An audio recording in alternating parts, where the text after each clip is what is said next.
the West Ham game, big win for Arsenal, another big win. Mad game, all 7 goals in the first half. Arsenal racing into the 4-0 lead, obviously, and then those 2 West Ham goals, and then Arsenal getting that 5th goal before half time. Only the 4th time there's ever been 7 goals in the first half of a Premier League game. But all in all, another pretty emphatic result and performance from Arsenal. Yeah, really good. First half was crazy, absolutely crazy. I didn't know what was going on. I was sitting in a press box trying to type, and I was just, every time I looked up, there was another goal flying in that sort of last 15 or so minutes of it. It was just a crazy bonkers half.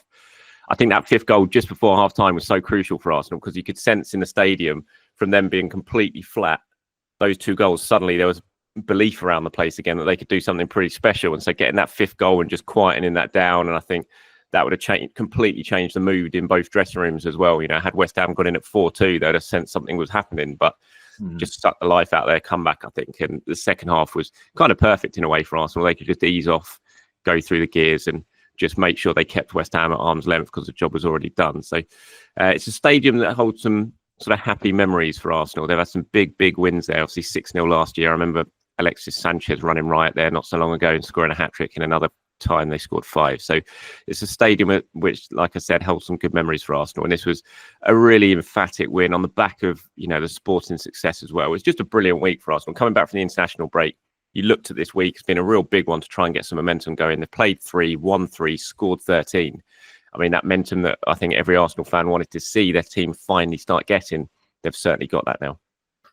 At 4-2, were there worries for you and amongst the Arsenal fans that a collapse could be on the cards, or do you have the confidence in this Arteta team that you're solid enough not to make? There was a lot of talk about that Newcastle one, the 4, obviously. Having lived through that Newcastle game, I will never, a 4-0 lead will never feel safe when it comes to Arsenal. I think everyone has been scarred for the rest of their lives, Arsenal supporting lives, by what happened at St James's Park. So no one will ever feel comfortable by 4-0 because we all remember what happened there.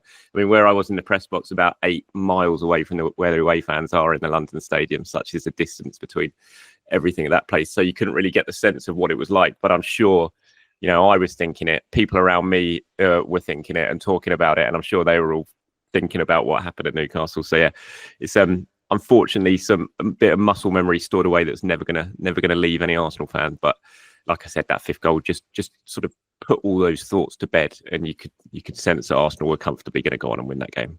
Do you think Arteta would have still been a bit annoyed at half time that maybe those 2 quick goals went in? I don't know. Did it seem like sort of maybe complacency crept in a little bit of 4-0? What do you think would have been? I don't know if complacency is the right word. I mean, they got caught for the first goal. It was a very good play by West Ham, to be fair. It was a good goal. It was a good run by Wan-Bissaka. Good ball. Was it Soler who threaded the ball through? It was good. And I think Trossard just got a bit... He just obviously scored and set up Havertz for the goal. Maybe he was replaying that lovely left foot pass in his mind, and he just let Wan-Bissaka run off the back of him and get behind Calafiori and scored. I mean, the second goal, it was never a free kick. It was a clean tackle by Declan Rice. He clearly got the ball, and I just don't understand how Anthony Taylor gives that as a free kick. It was right. He was staring right at it. You could see he cleanly got it. There was an incident in the second half. I can't remember which West Ham player. It might have been Wan-Bissaka. Did exactly the same sort of tackle, and play was waved on. So when I look at how that second goal went in, and it was just a brilliant free kick, obviously, it wasn't like Arsenal were caught and went complacent. I think they were very harshly penalised for a free kick, and then the guy sticks it in the top corner from 25 yards. So I'm not sure complacency is the right word. I think it was just a mad couple of minutes which just seemingly turned the game on its head. So he was annoyed. You could see when he went off at half time. I think he was annoyed because he knew full well that the game was sort of there and done and dusted, and now there was a little bit of life left in it. But he always talks about standards, doesn't he, Mikel? And he probably thinks they let it slip a little bit for the first goal, but yeah, not the second.